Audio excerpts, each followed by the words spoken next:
The WWE is currently in the middle of a European tour. They went from Barcelona, Spain to Brussels, Belgium. Now we are going to be in the UK, and I can't be more excited. Obviously, the UK is going to have a very tough one to follow after the energy that Brussels and Barcelona brought. We're going to be having Jade Cargill wrestle after 4 months out of action against Liv Morgan, and we're also getting a Roman, CM Punk, and Seth freaking Rollins segment. We're going to be reviewing and previewing the show and kind of going over what matches have been confirmed and other special things that might happen throughout the show. Everyone, thank you so much for tuning into another edition of Road to Ringside. My name is Justin Winterhoff, and you know the drill, guys. Before the show starts, please throw a like on the video if you think that Roman, Seth, and CM Punk segment is going to cook. I know for a fact it is. I'm really excited about it. We'll definitely talk about it a little later in the show. And one last thing, comment yeah if you're excited to see LA Knight, and if you're also excited to see the European crowd interact with LA Knight out in the UK. So definitely comment below yeah if you're excited to see him. All right, guys, let's get right into it. We got Jade Cargill versus Liv Morgan.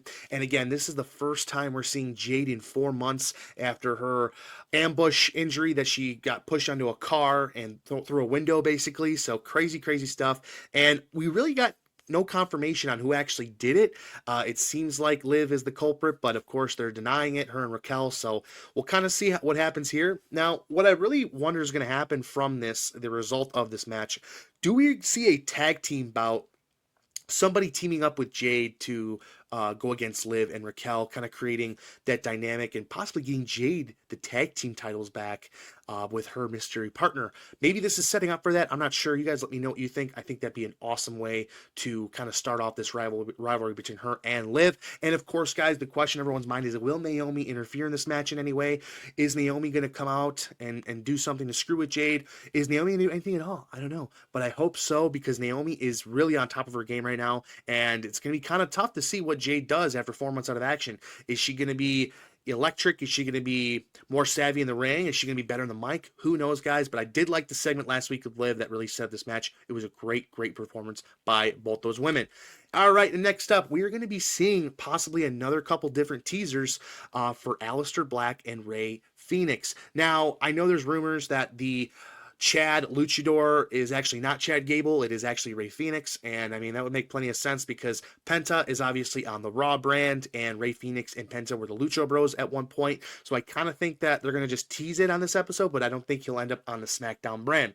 However, Aleister Black is somebody that definitely ends up at the SmackDown brand because, all right, guys, let's be honest, he is married to Zelina Vega, and they probably want to travel together. And he's been in the AEW brand with Rey Fenix for quite some time. So, of course, they're going to want to link up and hang out and just be together. So I think that's going to be really cool. It's going to be really cool to have him back in the WWE.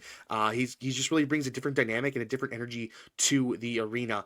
And, of course, when is this happening? I don't know. I think that they're going to definitely make their appearance known pretty shortly. I don't know if it's something that they do before WrestleMania, however. I don't think they want to take away from anything that they've got cooking right now. I think that they're definitely someone that they bring on the Raw after SmackDown and the Raw after WrestleMania, and then the SmackDown after WrestleMania as well. So we'll see when that happens, but when it does, I'm going to be very excited, and I can't wait to see how the story develops with these two gentlemen on each brand.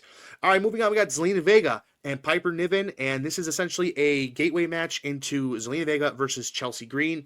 I'm going to make the assumption that after her defeating Piper Niven, we're going to have her going up against Elva Fire after this, and I mean, I'm not really sure. I mean, listen, just give Zelina the U.S. title already.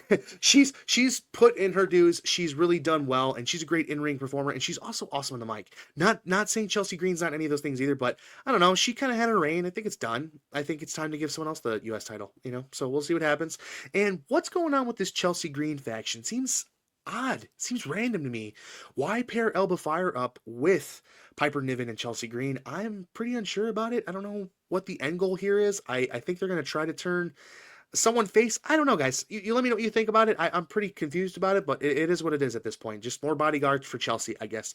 Are we going to be seeing a tag team situation, a 3-on-3, 6 women tag team match here with Zelina Vega with her two mystery partners, along with Chelsea Green and Piper Niven? Who knows? It's a possibility. It's a possibility.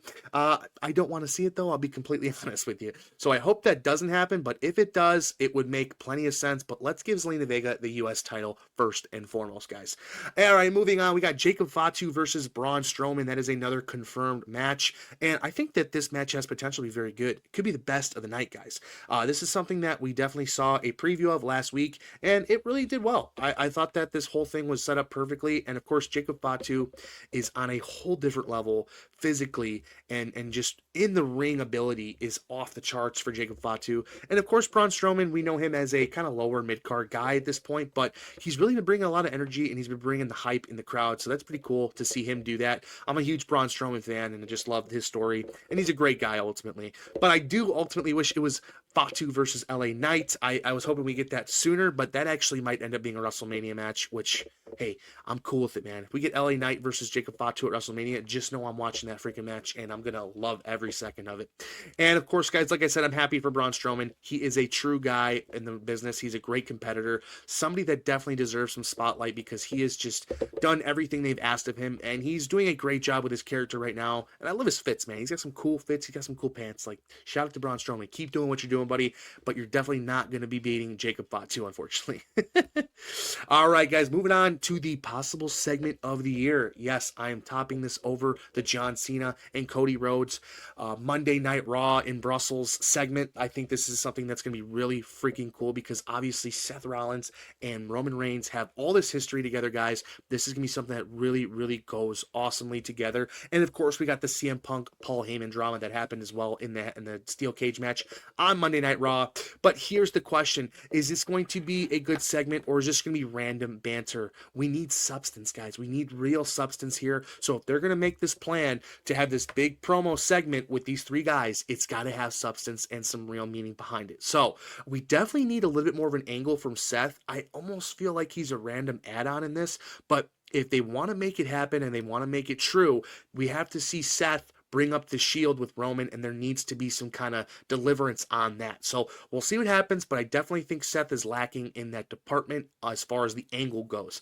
Now, how is Paul Heyman going to be utilized in this situation, this triage of men? I think that obviously the CM Punk angle with the Roman Reigns thing is going to tie in nicely, but how do you tie in Seth to that? Because obviously there's something there that needs to be tied together with Seth. So like I said, guys, custody of Paul Heyman match at WrestleMania is possibly the way to go here. So I don't know. Let me know if you think that's crazy, but I think that would be awesome.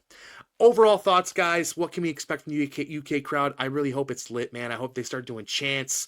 I hope we see AJ Styles and these do an AJ Styles chant. Of course, I know he's on Raw, but that'd be pretty sick to see. Are we going to see any other surprises in this show? I don't think so. I think this is going to be kind of a cut and dry episode of SmackDown. They've been giving us bangers for the last couple weeks here, so if they give us a plain Jane episode of SmackDown with Roman on it, I'm happy with that. It's no problem.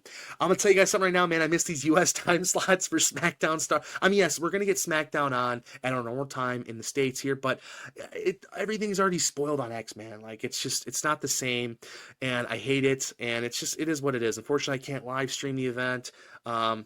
It's all right, man. It just is what it is. But of course, WWE's got to make their money, and they got to spread the brand around the world, and they're doing a great freaking job of doing that as well. All right, everybody, if you haven't already, please don't forget to like and subscribe. Please comment as well, please. And again, if you haven't subscribed, it's literally free. I'm giving you guys free content all the time. It would mean the world to me if I woke up with an additional subscriber. So everyone, thank you so much for tuning into another edition of Road to Ringside. My name is Justin Winterhoff, and as always, folks, have a great evening. We'll see you for the review of Friday Night SmackDown in the UK. Have a good one.